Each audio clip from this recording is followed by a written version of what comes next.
Esa Mary Karen fue asesinada, también una masacre que hubo también en Estados Unidos. Y puso, justo la última anotación que hizo en su diario fue ese, ¿no? Bueno, vamos a tratar el tema de cómo comprender, vamos a empezar por ahí, comprender a las personas. Un poquito del plan por el que vamos. Estamos ya, pues aquí, casi terminando ya, estamos por aquí. Trabajar la comprensión y la compasión. ¿Vale? Nos queda una sesión más para transformarla en el dolor. Y luego ya la última, que será lo del tema de mostrar el perdón y la liberación y tal. Y por último, pues, una celebración que haremos. Bien. Vamos a empezar leyendo el texto de la palabra de Dios, de 2 Samuel. Muy interesante. Recordadme luego que os voy a mandar leer un trozo de la Biblia, por si se os olvida, como me enrollo tanto, muchas veces ya no me acuerdo de las cosas, entonces recordadme que vamos a leer para el próximo día, son unas pocas páginas, no mucho. Estamos hablando de 20 minutos, media hora. Es muy interesante la historia de José. Todos hemos escuchado la historia de José, la conocemos más o menos de oídas, pero yo quiero que la leáis en esta nueva clave, porque es una historia de familia y una historia de perdón. Historia de perdón. Dar cuenta lo que le hicieron a José, su hermano. Por envidia, lo intentan matar, al final no lo matan, lo venden, ¿no? Lo venden por dinero, por 20 monedas de plata, lo venden a unos mercaderes de Egipto y le arruinan la vida, ¿no? Sin embargo, al final José termina salvando a su hermano. Una historia muy bonita de perdón y de perdón en clave providencial, ¿no? En clave religiosa. Entonces la vamos a leer para los próximos días. Yo la mandaré en PDF o en Word para que si la queréis, si no la tenéis, de la Biblia de la Conferencia Episcopal Española, como yo tengo esa Biblia en PDF en Word, pues la mandaré, ¿vale? ¿No recordáis entonces? Venga, leemos entonces 2 Samuel, que es el texto del rey David. Sabéis que el rey David fue un rey muy respetable, un hombre para los judíos y para el pueblo de Israel es la gran figura, el gran rey, ¿no? Este rey tuvo una vida muy complicada, Era un hombre muy especial, muy creyente, muy religioso, pero también era un hombre muy complicado. En la Biblia nos cuentan mucho de David, conocemos muy bien su historia, una historia muy fuerte, una historia de muchas pasiones, una historia de mucha fe, pero también de mucho pecado. Por ejemplo, este fue el rey que se enamoró de Betsabé. Betsabé era la esposa de un capitán de su ejército y al final se acostó con ella, cometió adulterio, se quedó embarazada, le intentó colocar el niño al marido. El marido no tragó, porque el hombre era fiel y no quería irse con la mujer, lo llamó, y al final mató al marido. O sea, mandó matar al marido, terminó muerto el marido y se quedó con ella, con la mujer. Imagina el pájaro de David. Y ese es el rey según el corazón de Dios, dice la Biblia, el gran rey de Israel, ¿no? Bien, pues este hombre también, es una historia muy interesante, cometió varios pecados fuertes y Dios lo reprendió. Dios lo tenía un especial cariño, es verdad que tenía una relación. Digo para que veáis que tenemos a veces la imagen de los santos como unos meavilas que no han tenido nunca. Los santos son gente muy compleja, han pasado por procesos como nosotros, de mucha dificultad y de mucho tal. A veces tenemos esa imagen de los santos como que, aquel que decían a mí de este santo de la castidad, ¿cómo se llama? El que no mamaba los viernes de 40, ¿cómo era? Sí, el santo este de los jóvenes, ¿cómo era el santo? San Luis Gonzaga, me contaba a mí de pequeño la historia de San Luis Gonzaga, que era el santo, murió muy joven, como sabéis, jesuita, de novicio, y ayudando a la peste, murió, era un gran santo, ¿no? Pero ya contaban de una historia que decía que era tan pudoroso, que no miraba a su madre para no tener malos pensamientos. O sea, eso me lo contó a mí, o sea, que solo escucho yo esas cosas, ¿no? Que era tan, y que incluso los viernes de Cuaresma, siendo chiquitillo, ya no mamaba. Para guardar ayuno, no mamaba los viernes de Cuaresma. O sea, vamos, eso era, o sea, diciendo... Sí, pero esa es la mentalidad, decíamos nosotros. ¿Quién puede ser santo? Sí, eso tiene que ser ya que nazca, vamos, tiene que ser de otro planeta, y solo los santos eran un bicho raro, porque claro, un chiquillo de mamá no va a saber que es Viernes Santo, que es para no mamar, o sea, que eso eran cosas ya de eso, ¿no? Y tenemos esa imagen del santo como una persona extraña, una persona de otro mundo, ¿no? Los santos son gente muy normal, y la vida es santo, pero tiene también un gran pecador, ya digo, tiene a su cuenta un adulterio, un asesinato, o sea, de cosas muy duras, ¿no? Bueno, pues Al final, su hijo Absalón se le rebeló. Tuvo un final muy malo de David, tuvo que irse del palacio, huir. Curiosamente huyó por el monte de los Olivos, cuesta arriba, por donde luego el Señor bajó con la borriquilla. Por ahí subió el rey David con la borriquilla. Despreciado, huyendo, porque venía su hijo a Jerusalén a matarlo y a quedarse con el trono. Entonces, yendo por allí, pasa lo que ocurre. Eso venía todo a la escena. Leemos entonces la historia. ¿Quién no leía? ¿Quién no estaba? No, pero vamos, que si quieres salir a otro... Venga, tú mismo. Vamos.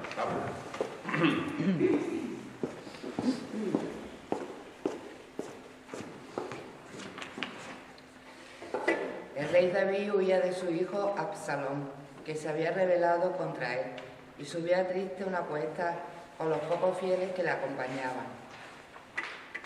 Al llegar el rey a Baharún, salió de allí uno de la familia de Saúl, llamado Semeí, hijo de Gerá.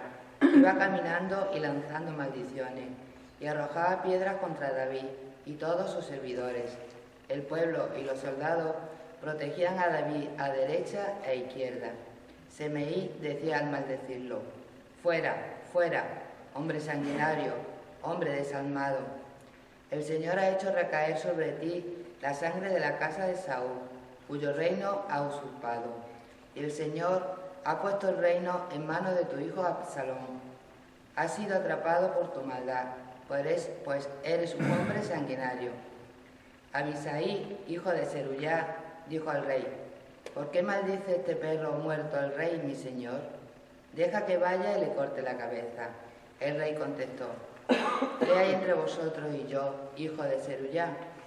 Si maldice y si el Señor le ha ordenado maldecir a David, ¿quién le va a preguntar: ¿por qué actúas así?». Luego David se dirigió a Abisaí y a todos sus servidores: «Un hijo mío salido de mi entraña busca mi vida, cuanto más este benjaminita. Dejadle que me maldiga, si lo ha ordenado el Señor. Quizás el Señor vea mi humillación y me pague con bendiciones la maldición de este día». Sí. Bueno, pues ya ve la historia, ¿no? Que iba huyendo rey, esa David, iba huyendo la cuesta arriba por el monte de los Olivos, y este benjaminita, Semeí, empezó a tirarle piedras y a insultarlo, diciéndole, lo acusa de haber tenido que ver en la muerte de Saúl. Saúl murió contra los filisteos, pero parece ser que David no fue en su ayuda. Había una pelea entre ellos dos, porque Saúl había intentado matar a David varias veces. David siempre defiende a David, lo pone bien a David, pero es verdad que él se tardó un poco en la defensa. Al final el rey murió, con su hijo también Jonatán, y parte del ejército, y al final se quedó de rey, porque había sido elegido por Dios, pero bueno, en fin, ahí hay una especie de corriente crítica diciendo: has tenido que ver también tú en la muerte del rey Saúl, ¿no? Bueno, pues ahí va insultándolo. ¿Y qué hace David? Cuando le dice uno de sus generales: voy y le corto la cabeza a ese perro muerto. Familia, ¿no? Dice: no, déjalo, si Dios le dice que me maldiga, le permite. Bueno, a lo mejor así el Señor tiene compasión de mí. Dice: un hijo de mi entraña me está persiguiendo y ahora va a matar a ese benjaminita. No es más grave el otro, no es más grave que venga un hijo contra mí. En fin, es bonita la imagen como ante una agresión, ante un agresor, sabe él mirar otro punto de vista. Y ese es un poco el planteamiento de este tema. ¿Cómo miramos nosotros a nuestros agresores? Si miramos el punto primero, empezamos por la reflexión, perdón. Si un niño se burla de nosotros, un niño de catequesis, pues me insulta, tal, o un niño por la calle, yo voy por ahí por el boulevard y me dice: cura esto, tal cual. Pues yo normalmente digo, si encima es de una 100 viviendas de estas, digo, bueno, si quiero esto está sin educación ninguna, vamos, es que ni me inmuto, ¿no? No le hago caso a ninguno. O si una persona mendiga, pues empieza también, los curas no dais nada, los curas son todos sinvergüenza. Tampoco digo, no es mi padre, no es mi madre, no es mi... Esto es importante porque a veces con esas personas actuamos con comprensión. Por ejemplo, una persona nos está dando atrás en las piernas con un bastón, te vuelve y dice: si yo te está quieto, te das cuenta que es ciego, automáticamente cambia, porque claro, es un ciego. Voy a que las agresiones y el agresor depende mucho cómo lo percibimos nosotros. Si percibimos que la persona esa va con mala idea, que es como muchas veces la vemos, no es que va con mala idea, y además que va con mala intención, queda por mí, lógicamente nuestra actitud va a ser muy diferente, así comprendemos sus circunstancias. Entiendo, si esos niños, si es un pobre ciego, no ve, si mata al hombre, pues no se da cuenta, o sea, es culpable, ¿no? Ese es el tema que vamos a tocar. Primer punto, la ira parcializa nuestra mirada sobre las cosas y sobre las personas. Solo vemos en ellas, en esas personas, el aspecto que nos molesta, o mejor aún, las vemos bajo la perspectiva que nos molesta. Por ejemplo, fulano, ese es el que nos grita continuamente, ese es fulano. Zutano, ese es el que nos responde con aspereza. Mengana, esa es la que no me valora, no me tiene en cuenta. O sea, automáticamente le vamos poniendo nosotros. ¿Qué es lo que pasa? Que a esa persona la vemos siempre bajo una óptica como si fuera por un agujero, que es por la parte que nos molesta. Esa persona tiene muchas más cualidades, pero nosotros ya nos quedamos en vez de, uy, esa es la que me pone la cabeza como un bombo, quita. Él me menciona y dice, uy, no me habla de esa persona, que me pone la cabeza como... Esa persona tiene... Pero ya le hemos puesto San Benito por esa parte que molesta, entonces una cosa que tiene la ira es que parcializa. Vemos nomás que una parte de la persona, vemos a la persona por un agujerillo, no vemos el total de la persona. Esta es la que viene a pedir, o esta es la que viene a tal, o sea, le ponemos mucho San Benito. Punto 2. Para que nuestros juicios sean justos, es necesario poner los actos de cada persona en el contexto de esa persona y a esa persona en el contexto más amplio de su vida. Muy importante, los actos hay que verlos en el contexto de la persona, de su vida. Y luego, esa persona hay que verla en su historia. Eso es importante para comprender a las personas, que a veces eso no lo tenemos en cuenta. Primero, el total de la persona y segundo, el total de su vida. Así, por ejemplo, las cosas cambian cuando fulano, el que me grita, el gritón, resulta ser un poco sordo. Por eso no me grita, está sordo. No es que me grita a mí porque me quiera a mí asustar, sino que es que está sordo. O alguien que se ha criado solo. Su vida está solo, el hombre, un año y grita. Cuando descubrimos que Mengana, la que no nos tiene en cuenta, es una mujer que sufre por un padre alcohólico o por un marido maltratador. Por eso la mujer tiene esa mirada que mira, parece que está... Es que parece una estatua, no una estatua. O sea, la mujer la mujer está siendo maltratada, porque es una estatua. Claro, nosotros no lo vemos más allá, ¿no? Solamente. O Zutano, el del trato áspero, resulta que es un hombre tímido, inseguro de sí mismo, o un enfermo de los nervios. Hay personas que hieren y ofenden gravemente al prójimo porque así han sido tratadas ellas desde la infancia. Muy importante, los maltratadores suelen ser antes de haber sido maltratados. Las personas que son malas han recibido mucho mal también ellas. Eso es importante para no tenerlo en cuenta, ¿no? Personas que abandonan sus deberes porque arrastran miedos que nunca han solucionado. Personas que parecen no comprender nuestro dolor porque nunca pudieron llorar sus propios dolores delante de alguien que las comprendiera. Cuando conocemos la historia que acarrean detrás suyo los que nos hacen sufrir, o simplemente cuando consideramos los diversos aspectos de su vida, sus cualidades negativas y positivas, nuestra visión suele cambiar. Imaginemos muchas veces nuestros padres, ¿no? Nuestros padres tienen una vida muy dura. Punto tercero. Hemos visto la historia, el escenario también. Vamos a ver el escenario. Para poder juzgar adecuadamente a quienes nos hacen sufrir, hay que considerar el escenario en que han sucedido las cosas. Hay veces, aunque no sea siempre, en que las circunstancias matizan la idea que me he formado de mi herida. Puede ser que el modo en que he pedido alguna cosa o el momento en que ocurrió tal o cual suceso explique en parte, al menos, los malos tratos que recibí.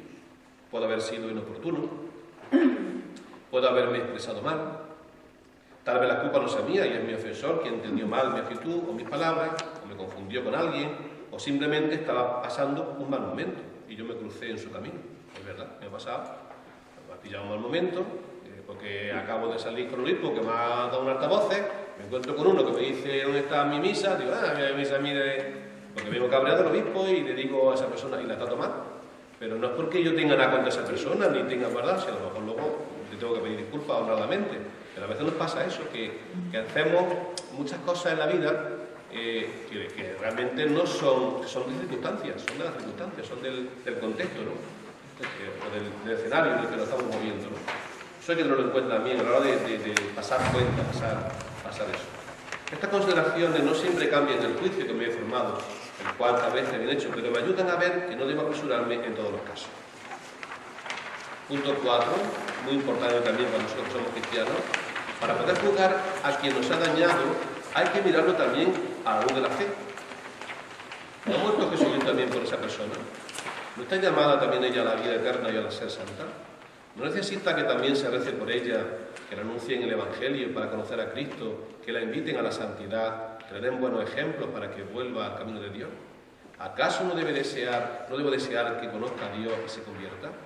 Nosotros, los que tenemos la suerte de haber conocido al Señor, hemos tenido un gran regalo.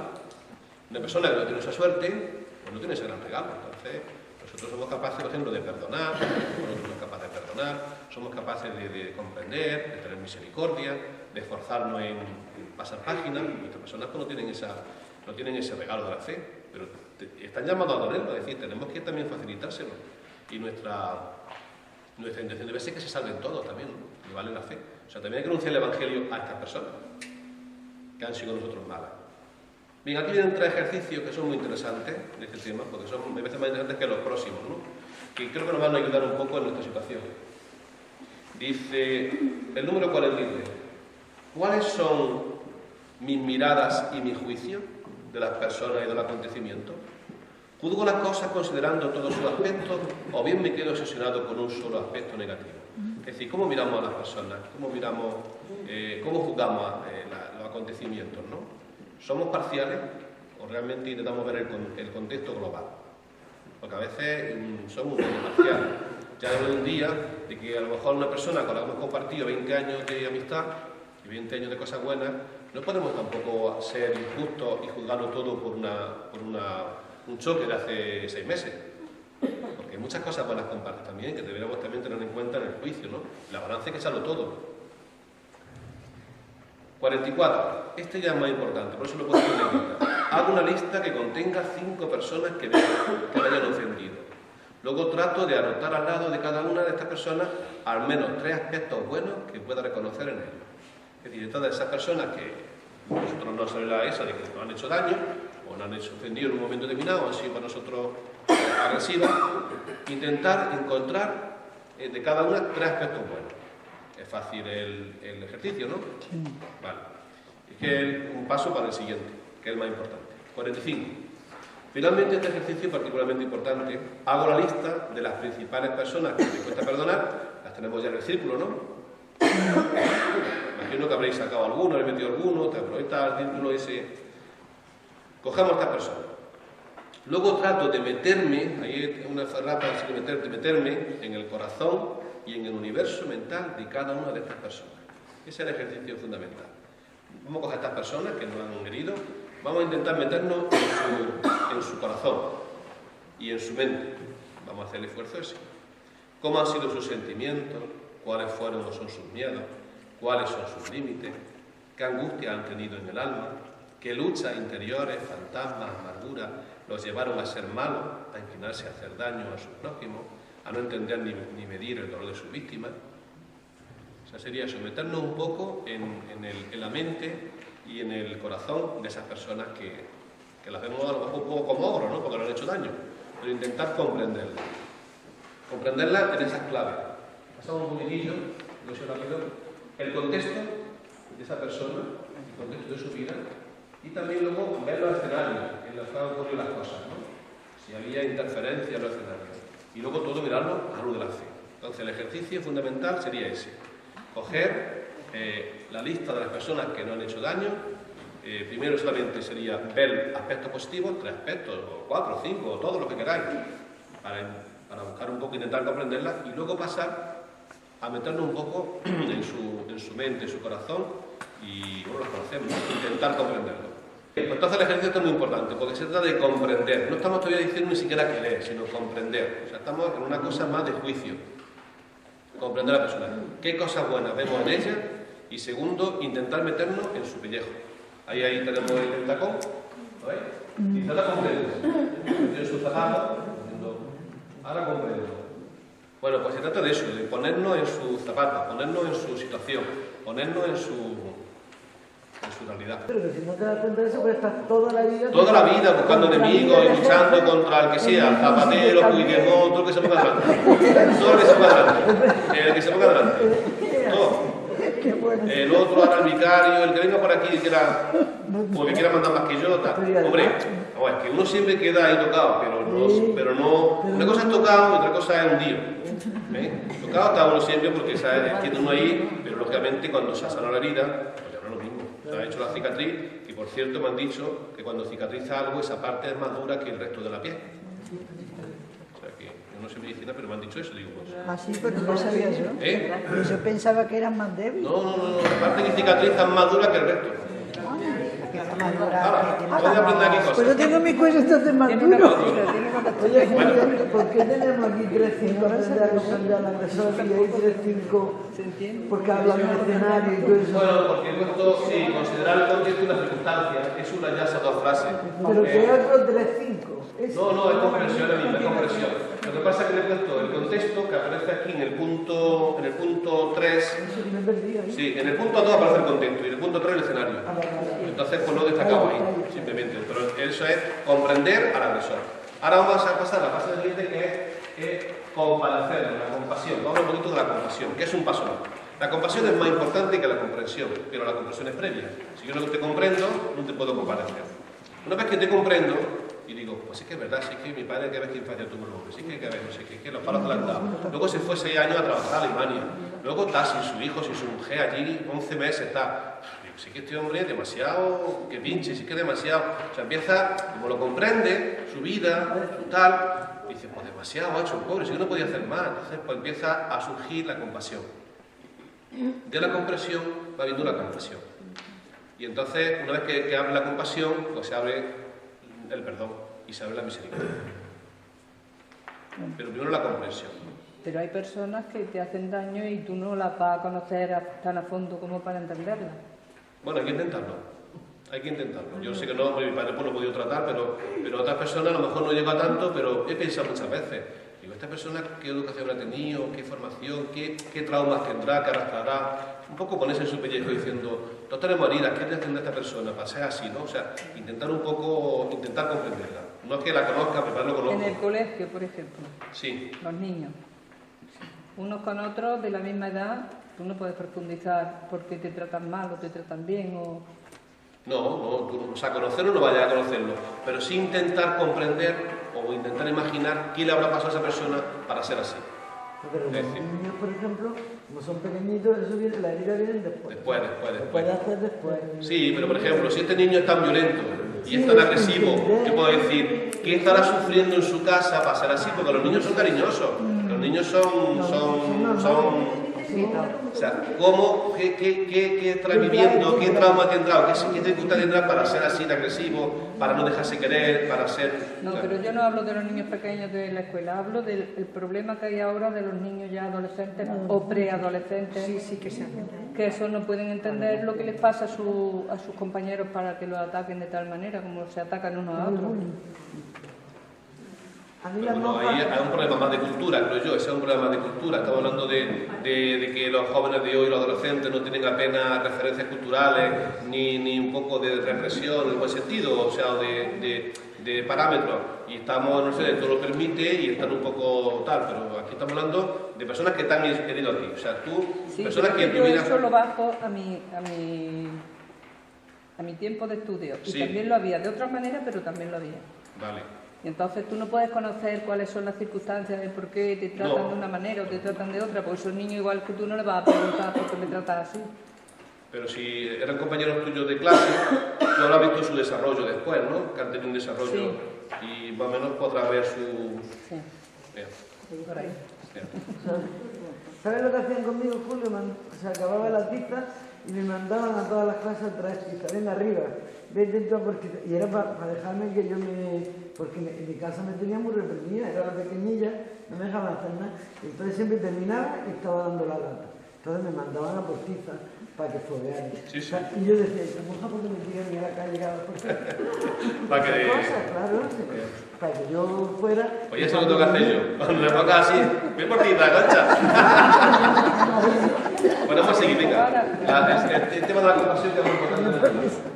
Ya hemos dicho, leemos entonces en la palabra de Dios, de Mateo 20. Este milagro es muy conocido, es parecido al ciego Bartimeo, solamente que Mateo nos cuenta la versión con 2 ciegos. En vez de un ciego, 2 ciegos. Aparece muchas veces esa palabra, la palabra compadecido. Es decir, Jesús actúa por compasión. Y el padre de la parábola también dice que se removieron las entrañas. Es muy frecuente en la Biblia que Dios actúe por compasión. O sea, eso es lo que lo mueve al Señor, es la compasión. Como un padre, como una madre, ¿no? Dice, 2 ciegos que estaban sentados al borde del camino oyeron que Jesús pasaba y se pusieron a gritar: ten compasión de nosotros, Señor, hijo de David. Le toca la palabra compasión. La muchedumbre lo increpó para que se callaran, pero ellos gritaban más fuerte: ten compasión de nosotros, Señor, hijo de David. Entonces Jesús se detuvo, los llamó y les dijo: ¿qué queréis que os haga? Le respondieron: Señor, que se abran nuestros ojos. Compadecido, Jesús les tocó los ojos y al punto recuperaron la vista y lo siguieron. Es decir, un motor de la acción de Jesús es la compasión. ¿Por qué los ciegos si era uno? Es que San Mateo habla de 2 ciegos.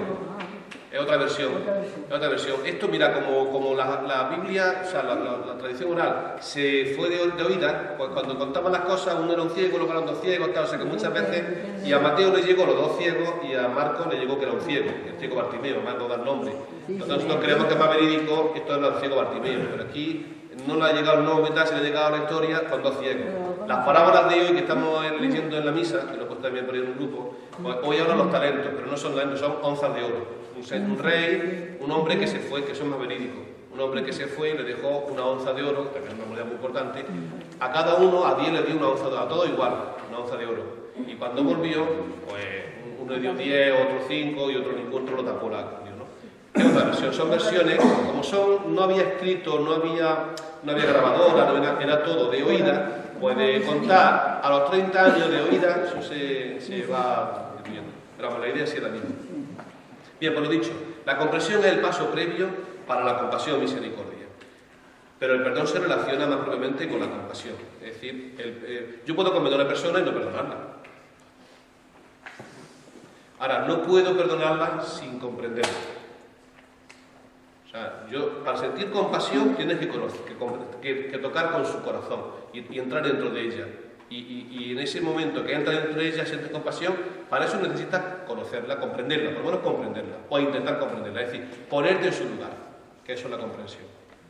Pero yo puedo ponerme en su lugar, puedo comprender lo que ha pasado, y a pesar de eso yo digo, pues mira, me parece que no te quiero, o sea, no quiero perdonarte, o no quiero sentir compasión. Yo creo que tener otra opción, no estoy de acuerdo contigo, o sea que eso sí, no es automático, pero sí que es un paso previo.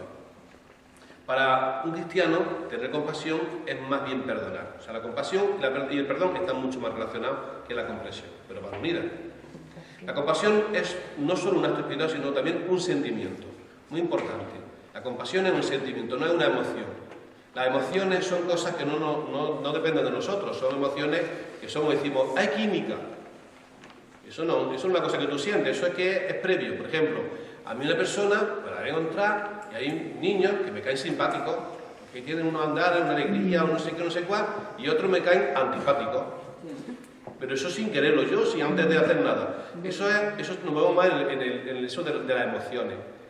Hay niños, pues eso, que hay simpatía, hay antipatía, pero la empatía o la compasión es otra cosa, es un sentimiento. Entonces no es una pura emoción. ¿La compasión tiene que ver algo con el complejo hacia esa persona? O sea, ¿puede acomplejar a alguien si te compadece? No. No. La compasión es entender a la otra persona, es tocar su alma, es tocar su corazón, es poder padecer con él, junto a él, es poder sufrir. O sea, a ti la persona que siente compasión es aquella que puede ver tu sufrimiento verdadero, entrar dentro de tu alma y tocarte, ¿no? Eso no tiene nada que ver. Bien, los sentimientos, muy importantes, como la compasión, los sentimientos no pueden acelerarse, exigen tiempo para desarrollarse. Esto es muy importante porque esto es algo orgánico, como la naturaleza, y tiene su desarrollo, y tiene su tiempo. Luego no podemos forzarlo, es decir, yo no puedo esforzarme para tener compasión.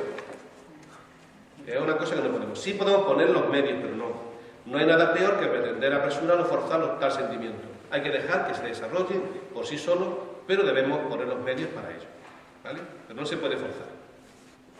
Es necesario tratar de alcanzar la empatía y la compasión hacia los que no han ofendido. Las alternativas al rencor solamente son 2, o apatía o empatía. Vamos a explicar esos 2 términos. Apático, empático. Apatía, empatía. La apatía es un estado de indiferencia, que si bien no siempre se indicia una patología, jamás puede considerarse algo positivo y benéfico para quien la experimenta. O sea, una apatía es cuando a mí me da igual lo que te pase y lo que me pase. Me es indiferente. Eso no es muy humano, mucho menos cristiano. Me da igual, o sea, yo una persona que está ahí, se está muriendo, y me es indiferente. Y a veces lo hacemos así, a veces nos acostumbramos con el que pide, con el otro, nos ponemos ya indiferentes, nos protegemos, porque claro, empatizar es también de alguna forma conectar, y eso es sufrir. Nos protegemos, cuando no podemos hacer nada nos protegemos. Pues la alternativa al rencor solamente son dos, o la apatía o la empatía. Por eso muchas veces decía uno, yo soy indiferente al que me ha hecho daño. Es bastante, bueno, el primer paso es protegerse uno y ponerse indiferente. Ya es un logro, pero eso no es perdonar. Perdonar es pasar de esa apatía a la empatía. La empatía es la capacidad de identificarse con alguien y compartir sus sentimientos, o la identificación con el estado de ánimo de otra persona. Tiene empatía quien participa de la alegría de quienes están alegres y de la tristeza de quienes sufren. Lo dice San Pablo en la carta a los Romanos: alegraos con los que están alegres, llorad con los que lloran. Tener la misma consideración y trato unos con otros. Esto es muy fácil en la familia. Cuando uno hay algo bueno, nosotros nos alegramos. Que se casa mi hijo, bueno, lógicamente, o mi hermano o mi primo, hay una alegría generalizada. Que ha tenido un accidente mi hermano, pues lógicamente todos nos entristecemos, porque hay compasión, hay un parecer común, ¿no? Hay una unidad de alma. Entonces, las tristezas son para todos, las alegrías son para todos, eso es normal. ¿Qué pasa cuando no nos alegramos con la alegría del otro? O cuando nos alegramos de las tristezas del otro, que a veces nos pasa. Hay cosas que no están bien, hay rencor y cosas que están diciendo no están bien. El amor tiene esta cualidad afectiva, como lo hace Natalia el mismo apóstol. Todos conocemos este himno de San Pablo, que habla del amor, ese amor tan idealizado, pero que en el fondo es la compasión. Dice, el amor es paciente, es benigno, el amor no tiene envidia, no presume, no se engríe, no es indecoroso ni egoísta, no se irrita, no lleva cuenta del mal, no se alegra de la injusticia, sino que goza con la verdad. Todo lo excusa, todo lo cree, todo lo espera, todo lo soporta. El amor no pasa nunca. Este amor de Corintios 13 viene a ser esa compasión y misericordia. No el amor de esto romántico, el amor de que hoy me quito, mañana me pongo, como la gente hoy en día lo hace. Ahora se está hablando de nuevos términos. Dije el otro día, y ahora se habla de unos términos muy modernos. Poliamor, multiamor, no sé qué. Son unas cosas ahí. Sí, que tú puedes sentir amor por un hombre y por una mujer, ahora por los dos a la vez, por ninguno. Bueno, una cosa, un cacao. O sea, que cuando vamos a terminar más, luego con la cabra. Es que esto ya es. Estamos ya en una límite que esto ya digo, esto vamos a acabar, la gente acaba como una cabra. Sí, pues en eso está ahora. Sí, yo que puedo. Decía otro día un profesor de religión, dice, mira, no tengo un debate con los de bachillerato, se ponen a debatir y de pronto se hace uno diciendo, es que yo estoy a favor del poliamor, algo así dijo. Sí, y ¿eso qué es? Y dice que yo ahora puedo quedar a un hombre y mañana puedo quedar a una mujer, y al día siguiente a los dos, y al día siguiente a ninguno. Vamos, o sea, que yo era ya unas cosas y digo, eso. Sí, cacao. La empatía se alcanza cuando uno llega a entender a los demás. El esfuerzo, pues, en comprender al ofensor, del que hemos hablado en el punto anterior, desemboca naturalmente en esta cualidad, aunque sea en un grado inicial. Si yo intento conectar con otra persona, ponerme en su pellejo, entenderla, entender su corazón, entender su vida, su contexto, pues poco a poco empiezan a hacer la compasión. De una forma muy suave, muy incipiente, pero así. ¿No lo voy a experimentar? O ya lo había incluso experimentado. Empatía no equivale a simpatía. Es otra cosa muy importante que a veces es que yo no me cae simpático. Y no se trata de que te caes simpático. Normalmente las personas que nos han hecho daño no nos caen simpáticas, suelen repelernos, ¿no? La simpatía es una inclinación afectiva, generalmente espontánea y mutua. Eso suele ser mutuo también, es curioso, ¿eh? Hay química, dice hay química, es que con esa persona me siento más a gusto, ella conmigo también, o sea que suele haber algo. Tal vez no podamos sentir simpatía por una persona, es decir, agrado, atracción emotiva, pero sí podemos tener empatía por ella, entendiendo lo que pasa por su interior. La empatía es una condición necesaria para la compasión. No podemos tener un sentimiento de compasión o misericordia hacia quienes sufren pena o desgracia sin empatía, es decir, sin comprender, repercutiendo de algún modo en nuestro interior, lo que pasa dentro de ellos. Para tener esa empatía necesitamos conectar y de alguna forma sufrir con el que sufre y alegrarnos con el que está alegre. Sintonizar, es como sintonizar el estado de ánimo. Ponerme, tú estás triste y yo si tengo compasión me entristezco contigo. Y puedo ahora llorar, pero claro, tampoco me quedo enganchado. A la hora sigo mi vida, porque yo no tengo el problema que tú tienes. Pero, por ejemplo, yo voy a un duelo. Y ese momento, pues esa persona que ha perdido un hijo. y está lógicamente pues está destrozada. Bueno, pues yo si tengo compasión, en ese momento empatizo, me pongo en su lugar y siento lo que está sintiendo y siento una pena grandísima con esa persona. Eso es empatía. Pero eso no quita a que luego después yo cuando pase una hora o 2 horas pues pueda hacer vida normal, seguir, desconecto y tal.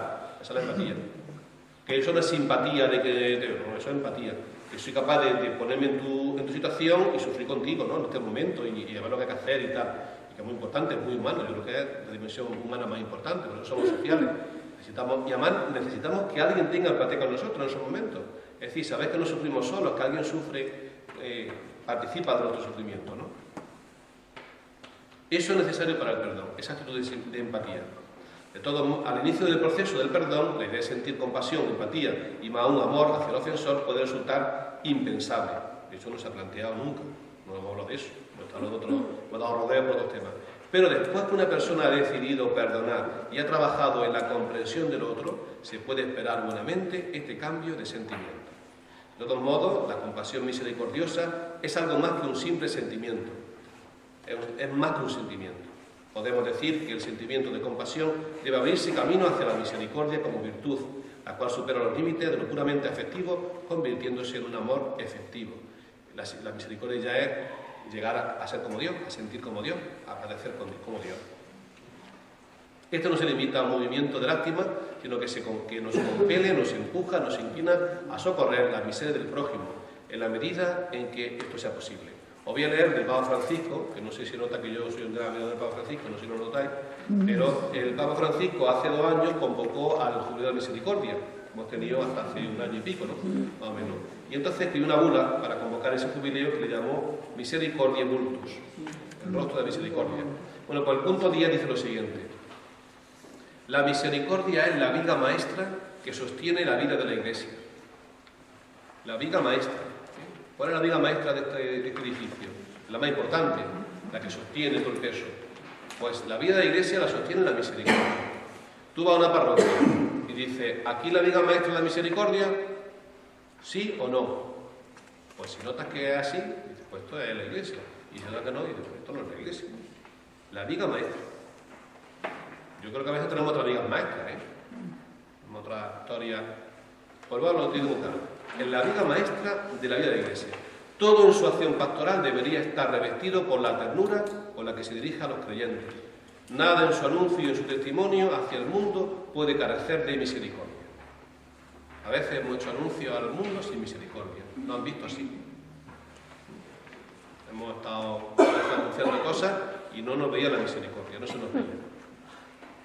Por ejemplo, hemos defendido la vida, pero no hemos puesto contra el aborto, ¿no? Hemos defendido el matrimonio, pero a veces somos más de atacar lo que no está con nuestra idea que defender lo que realmente es nuestra idea. Os pongo un ejemplo muy sencillo. A todos nos repatea Halloween. A todos.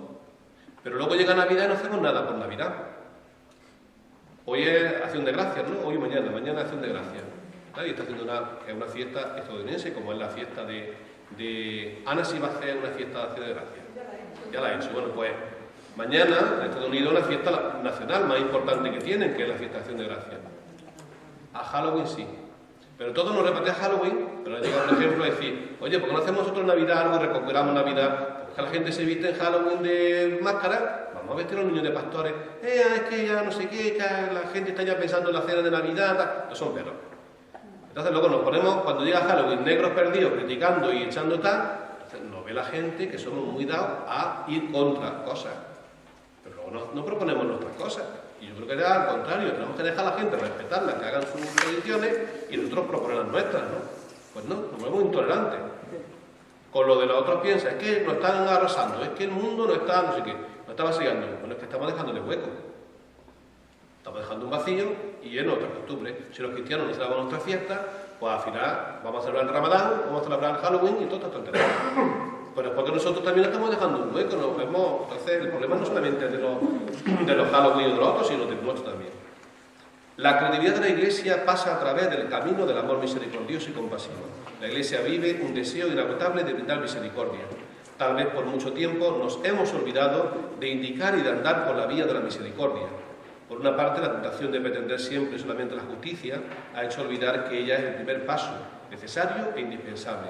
La Iglesia, no obstante, necesita ir más lejos para alcanzar una meta más alta y más significativa. Por otra parte, es triste constatar cómo la experiencia del perdón en nuestra cultura se desvanece cada vez más. Incluso la palabra misma, en algunos momentos, parece evaporarse. Sin el testimonio del perdón, sin embargo, queda solo una vida infecunda y estéril, como si viviese en un desierto desolado. Ha llegado de nuevo para la Iglesia el tiempo de encargarse del anuncio alegre del perdón. Ha llegado el tiempo para la Iglesia, dice, de encargarse del anuncio alegre del perdón. Es el tiempo de retornar a lo esencial, para hacernos cargo de las debilidades y dificultades de nuestros hermanos. El perdón es una fuerza que resucita a una vida nueva e infunde el valor para mirar el futuro con esperanza. Luego lo mandaré por WhatsApp, ¿vale? Para que tengáis la cita. Pero es muy bonito. O sea, la misión de la Liga Maestra y la Iglesia está para brindar misericordia. Y es el tiempo de retornar a lo esencial, que es el anuncio alegre del perdón. Eso lo tenemos que hacer nosotros, anunciar el perdón. Ejercicios para este tema, vamos a ver un poco cómo trabajamos la empatía, ¿no? El 46 le da mucha importancia y el 50. El 46, hablando del prójimo en general, por tanto, no de quienes nos han ofendido, en general. ¿Cuáles son mis sentimientos y emociones habituales? ¿Tengo empatía por el prójimo cercano a mí? Es decir, ¿soy capaz de participar de sus sentimientos, de su dolor, de su alegría, de su angustia? ¿O por el contrario, soy apático o indiferente a su estado anímico o espiritual? Es decir, ¿soy empático, empezando por los más cercanos, los de mi casa? Es decir, ¿estoy alegre con las cosas buenas o triste con las tristezas? Porque eso muchas veces con los hijos y con los familiares, ¿no? Con nuestra suegra, con nuestro eso. Empatía. 47. Si noto que soy indiferente porque ocurre esto, tal vez tengo miedo de verme involucrado en esos sentimientos, nos protegemos, es verdad, porque nos manipulan mucho, ¿no? Tengo miedo de sufrir si trato de acompañar a un corazón que sufre, o es tal vez poca generosidad por mi parte, es por egoísmo, por vivir preocupado, centrado exclusivamente en mí mismo. ¿Por qué no tenemos empatía? ¿Somos egoístas, por miedo, por no involucrarnos? 48. ¿Cuáles son mis sentimientos cuando yo mismo hago sufrir a otros? Porque somos a veces verdugos, no olvidemos nunca eso, que aquí estamos hablando del perdón y siempre nos ponemos como víctimas, pero somos víctimas de uno y verdugos de otro. Miramos siempre las dos caras de la espada, ¿no? Como decía, no sé si conocéis esta frase de San Pablo, una carta al hebreo, dice que la palabra es un arma de doble filo. No sé si conocéis esa expresión. La palabra es una espada de doble filo, una espada de doble filo. Bueno, pues otro día me dieron una interpretación muy bonita de esa frase, ¿no? Dice, la palabra es una espada de doble filo, dice, porque corta para los feligreses y también para el cura, que la predica. O sea, que no solamente corta para adelante, también corta para atrás. Como diciendo que es que la palabra va para todos, que no va solamente para... que tú no solamente la lanzas, sino que también a ti te viene, ¿no? Pues yo creo que necesitamos recuperar esa dimensión, ¿no? Que somos a la vez víctimas y somos verdugos, que a veces nos hacen daño y a veces hacemos daño. Eso justamente nos va a ayudar esto a verlo, ¿no? A veces también nosotros necesitamos darnos cuenta del daño que hacemos sin querer o queriendo a las personas, como igual que no es a nosotros, ¿no? Proporcional. Digo esto porque a veces vamos muy de víctimas por la vida, pero nosotros somos también un poco verdugos, ¿eh? Que todos somos nueras y somos suegras. ¿Qué es de mi suegra? ¿Qué es de mi suegra? ¿Y tú cómo eres de suegra? No, yo soy muy buena suegra. No, entonces, genial. ¿No? Somos las dos cosas, o sea que somos... Bien. Y el 49, ¿soy capaz de alegrarme con la alegría de los demás? De todos los demás, o excluyo a alguno. Y si noto que me incomoda la alegría de algunas personas en particular, ¿a qué se debe? Quizás siento envidia por estas personas o un rencor poco claro. En fin, ya ves que aquí no dejamos ni aquí se escapa ni el gato, ni una chispa de crisol que venga a pasar el algodón para que no se escape, que no hay misericordia para los ejercitantes. Y en la 50 una oración muy bonita, pues para eso aprendamos a pedir a Dios, que la rezamos y terminamos el tema con esto, ¿vale? Todos juntos. Señor de infinita misericordia, dame un corazón compasivo, que no sea extraño al dolor de mis hermanos. Dame la gracia de decir como San Pablo, quien enferma sin que yo enferme, quien tropieza sin que yo me entienda, que el sufrimiento de mis prójimos me llame a socorrerlos, que su dolor encuentre eco en mis entrañas y me impulsa a la oración, a la penitencia y a la acción, que no vea a un pobre sin iluminarme en auxiliarme, a un ignorante sin que ilumine su fe vacilante, a un hambriento sin que lo alimente, a un desnudo sin que lo viste, y a un enemigo sin que lo perdone y le tienda mi mano. Como tú, Señor, tendiste las tuyas en la cruz, diciendo de mí: Padre, perdónalo porque no sabe lo que hace. Amén. Recordaros entonces dos cosas. La primera, que el sábado tenemos vigilia, por si queréis asomaros, es muy original, por lo menos que la veáis. Será el sábado a las 7, una vigilia de alabanza y luego también de intercesión, de orar unos por otros y bueno, también de recibir el perdón de Dios, que se experimenta ese perdón. Y que vamos a leernos para el próximo día Génesis 37:45.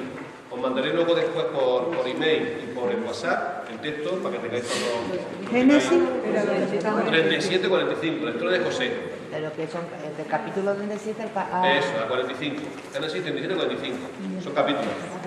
La historia de José se llama, el ciclo de José. Sigo un poquito más, pero ya la última parte no nos interesa mucho porque ya son negocios. Es que nos va a servir para la sesión próxima también muchas cosas. Sí, yo la mandaré para que la leáis. La trae leída, son esas páginas. Si tenéis otra Biblia, lo que pasa es que como la conferencia de Copa la ha sacado esta Biblia nueva, que está muy bien de leerla, pues yo la mandaré por si alguien no tiene una Biblia a mano buena, más con letra grande y todo, para que si tenéis el iPad la podéis leer en el iPad, o en el ordenador. ¿Alguna pregunta, alguna cosa que comentar, aclarar? Concretando entonces, ¿qué es lo más importante de esta sesión de hoy? Es muy importante que nos pongamos en el lugar del otro. Vamos a intentar comprender a esas personas, intentar ver las cosas desde su... No darle la razón, que no da la razón, que a lo mejor lo que han hecho está mal, yo no justifico decir, pues no, es que no tiene importancia, no, está mal. Es comprender por qué esa persona ha llegado a ser así. ¿Y por qué ha llegado a ser así? ¿Por qué ha hecho lo que ha hecho? ¿Por qué ha hecho daño? Intentar comprenderlo. Y verla en su contexto, verla en su historia, verla también en sus carencias, en sus lagunas, y bueno, y en ese sentido pues intentar sentir como sea. Intentar trabajar con eso. Sí. Yo siento que en los grupos, por ejemplo, en cada grupo hay alguna persona que a mí me cae bien. Bueno, no nos cae bien, ¿sabes? Sí. Una o dos veces, y esa persona luego yo la analizo y digo, no me cae bien, pero es que no quiero que me caiga a mí. Eres muy sincera tú, ¿eh? Soy sincera, pero a mí me da eso. Yo intento con las personas tener, pero es que no hay empatía. No hay empatía. Y yo digo, Bueno, a veces no hay simpatía, o sea, no hay química, no hay tal. La empatía es un poco más trabajada, o sea, la simpatía es instantánea. Que esta persona no me cae bien, de entrada, o me cae bien. O sea, que eso es como el enamoramiento, que hay personas que dicen, mira, ya está, que tiene eso. Y hay personas, pero, oye, que yo a lo mejor le caigo a uno bien y al otro le caigo mal, que es que también como es mutuo, tienen los dos que conectar. Eso no se puede... Lo que es la simpatía es algo, no está en nuestra mano, ¿consciente? La empatía sí se puede trabajar, eso es lo que, por eso vale un poco es intentar, de una cosa que no la veo clara, pues un poco indagar, primero comprendiendo a esa persona, intentando comprenderla, y por ejemplo, a lo mejor no nos cae bien porque no tiene mucha cultura. Bueno, pues vamos a intentar decir, bueno, pues esta persona, pero es que no tiene a lo mejor la suerte que he tenido yo, no tiene unos padres que le hayan dado, no tiene un medio, o no ha podido aprovechar, o no sé. Intentar un poco meternos dentro de ella. Intentar. No es fácil a veces porque hay gente que es muy opaca, pero otras veces sí podemos hacer con un esfuerzo acercarnos un poco a su alma. Una vez que la comprende, una vez que eso, empiezan a hacer una cierta compasión, diciendo, si en el fondo hay que tener el pena, ¿no? En el fondo también las personas, muchas de las personas que nos hacen daño, luego después no dejan de ser también pobres personas, es decir, que también en el fondo hacen daño porque otro le ha hecho daño, ¿no?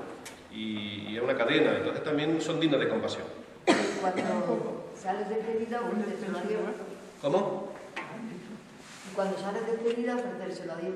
O sea, despedida, ¿a qué te refieres? No me... un trabajo. Tú te has acercado. Que no encuentra... No solo lo encuentras, sino que te rechazan. Yo todavía no hablo ni siquiera de que llegue a conectar con ella. Yo creo que es un trabajo previo. Todavía no hemos... O sea, no hablo ni siquiera de que vaya a manifestarse, sino de que tú intentes comprenderla. No hablo ni siquiera de que haga amistad, sino que intentes ponerte en su lugar. Y un poco es intentar ver las cosas desde sus zapatos, desde su visión. No hablo ni siquiera de que conecte, porque a lo mejor eso es un tema que vamos a tocar el próximo día o al otro, lo vamos a ver al final, que es si hay que llegar a reconciliarnos, hay que llegar a perdonarnos, hay que llegar a hacer o no. Y eso es una cosa, para mí, es lo último y no es lo más importante. Sí. Yo lo que digo es, como ya lo has dicho tú y ya está. Por Sí, eso esto es igual. una cosa más de intentar comprenderla. No se trata ni siquiera todavía ni de que a veces que nosotros queremos llevarnos bien con todo el mundo. Hay que aceptar que hay gente con la que te va a llevar bien, pero porque no quiere ella que llevarse bien contigo, como ha dicho. Si no quiere ser mi amiga, pues no quiere ser mi amiga. Entonces, pero sí por lo menos intentar sobrellevarlo, eso sí, pero lo otro ya no. Pero siempre lejano todavía, ¿no? ¿Eh? Pero siempre lejano todavía, no...